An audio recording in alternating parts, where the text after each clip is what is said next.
Bonjour, je suis Maxime Jean-Jean, chargé de mission Santé-Environnement à l'Institut éco-citoyen pour la connaissance des pollutions. Je suis aussi rattaché au laboratoire de sciences sociales appliquées de Marseille.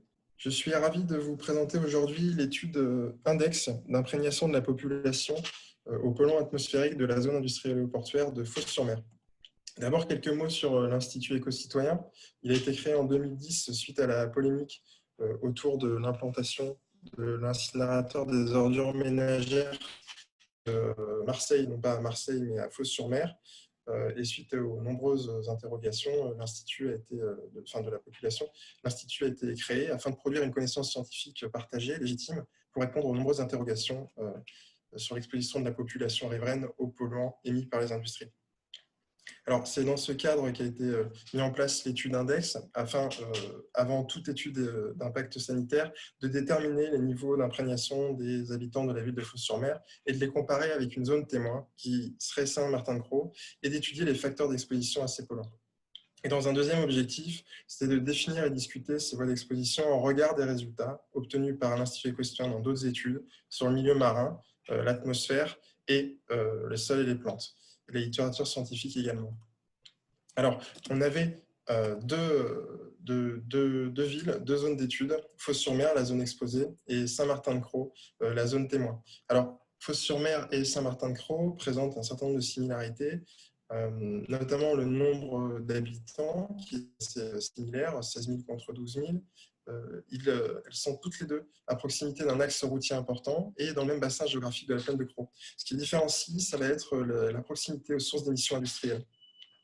Alors, on le voit ici, c'est illustré dans la carte en dessous. On a des zones d'influence en rouge, c'est des zones concentriques de 15 km et qui définissent les sites industriels qui sont inscrits au sein du registre des émissions polluantes.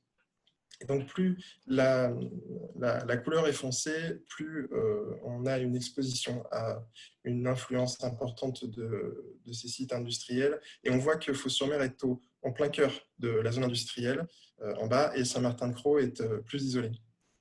Alors, les individus de l'étude ont été sélectionnés à partir d'un sondage aléatoire stratifié sur le site, le sexe et l'âge, à partir de la base électorale. 138 volontaires ont été sélectionnés, 80 en zone exposée et 58 en zone témoin.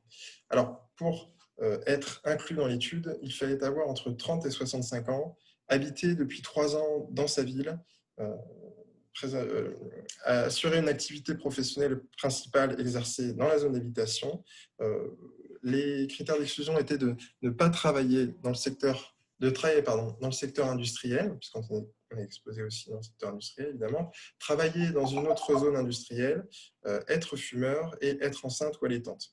Chez chacun de ces 138 individus volontaires, on a dosé des polluants dans le sang et les urines et on a fait passer un questionnaire. Ce questionnaire avait pour vocation de collecter les caractéristiques personnelles, physiologiques, sociales, alimentaires, de loisirs et d'habitat.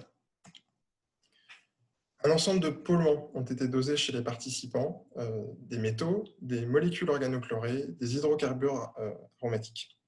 Parmi les métaux, nous avions l'arsenic, le cadmium, le chrome, le cobalt, le mercure, le nickel, le plomb, l'antimoine et le vanadium.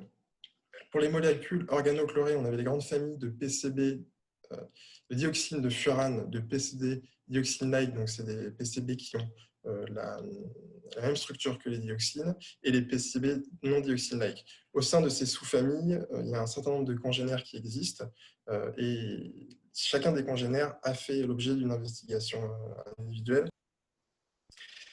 Les hydrocarbures aussi aromatiques ont été suivis, les HAP, les hydrocarbures aromatiques polycycliques tels que le naphthalène et le benzoapyrène et pyrène, et également les benzènes.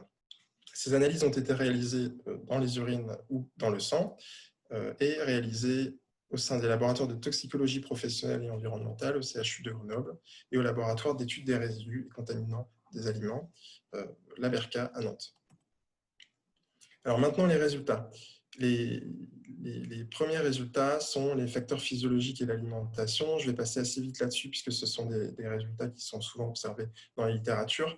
C'était les facteurs qui influençaient le plus nos modèles prédictifs. Les facteurs physiologiques sont ceux qui influencent le plus, tels que l'âge, le sexe. On sait qu'avec les polluants persistants, notamment, s'accumulent avec l'âge. Le sexe, les hommes et les femmes ne sont pas égaux vis-à-vis des imprégnations en métaux aussi. Taux de vitamine D, la corpulence, la perte ou la prise de poids récente, les grossesses et allaitements. La voie aussi d'exposition aux polluants principal est souvent l'alimentation. Alors ici, je donne un tableau d'ensemble des résultats. Je ne vais pas rentrer dans le détail, je rentrerai plus en détail pour les facteurs liés à l'environnement. Mais ici, on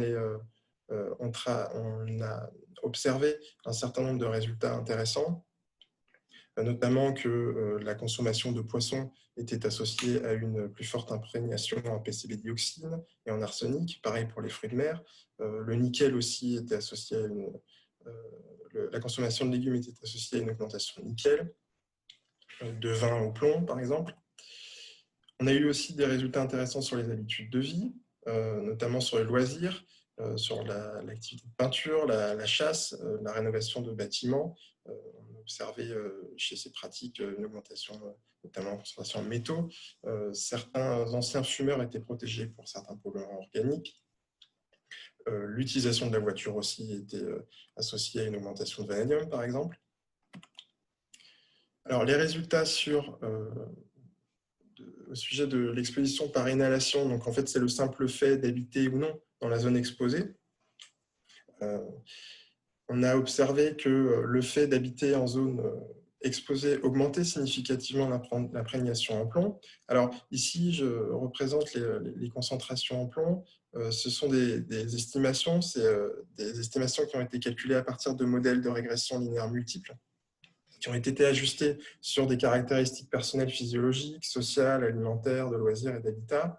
On voit ici que les individus résidant en zone exposée avaient des concentrations en plomb plus importantes que les individus en zone non exposée. Alors c'est intéressant parce qu'on observe ça aussi d'un point de vue spatial. Lorsque vous regardez la carte à droite, l'Institut éco-citoyen a également assurer un suivi de bioindication lichénique, c'est-à-dire qu'à mesurer chacun des polluants dans le lichen sur différents sites, à Fos-sur-Mer et à Saint-Martin-de-Crau, Fos-sur-Mer en bas et Saint-Martin-de-Crau en haut. On voit que dans les ronds qui représentent des sites, plus la concentration est importante, plus la couleur est foncée, plus la concentration est importante. Et alors, on s'aperçoit qu'à Fos-sur-Mer, on a des concentrations plus importantes aussi dans les lichens prélevés au cours de la campagne de prélèvement de sang et des urines des volontaires. Alors, on observe aussi d'autres résultats de facteurs liés à la zone d'exposition, notamment la consommation de produits locaux. La consommation de poissons de mer et de fruits de mer locaux, d'origine locale, augmente significativement les imprégnations en PCB, dioxine et arsenic. Ici, vous avez à gauche un graphique qui montre les consommations de poissons, donc la fréquence, occasionnelle ou fréquente, et la provenance, locale ou non, et pareil, les fruits de mer à droite. Ici, c'est un exemple des PCB non dioxine-like. On s'aperçoit que même si chez les consommateurs occasionnels de PCB non dioxine-like, on n'observe pas de différence significative entre les consommateurs occasionnels de poissons locaux et poissons non locaux. Cependant, on observe une différence significative entre les consommateurs fréquents, c'est-à-dire que ça va dans le sens d'une concentration plus importante chez les consommateurs fréquents de poissons locaux par rapport aux consommateurs fréquents de poissons non locaux. On observait aussi une différence significative entre chez les personnes, les individus vivant en zone exposée, où on observait des concentrations, des différences significatives entre les personnes qui consommaient du poisson local, des différences jamais et hebdomadaires fréquentes. Donc ça, on a observé les mêmes résultats, le même profil d'exposition chez les fruits de mer aussi, à droite, c'est le même genre de profil. Ensuite, on s'est intéressé à la pratique du jardinage et à la consommation de légumes du jardin. On s'est aperçu que la pratique du jardinage augmentait chez les PCBDL, augmentait l'imprégnation en zone exposée et diminuait l'imprégnation en PCBDL en zone témoin. Pour ce qui est du cadmium, on s'est aperçu que la consommation de légumes du jardin augmentait l'imprégnation en cadmium en zone exposée et diminuait l'imprégnation en cadmium en zone témoin. Alors, l'étude présente quelques limites. Chacun des polluants présente sa propre toxicocinétique. Et certains polluants sont éliminés de l'organisme en quelques heures. C'était le cas notamment du benzène et des HAP. On a d'autres polluants qui ne sont pas ou peu détectés avec des taux de censure importants, c'est-à-dire que certains polluants n'atteignaient pas le seuil de quantification analytique. Donc, ce qu'on a fait, c'est qu'on on s'est adapté et il a fallu utiliser des modèles statistiques différents.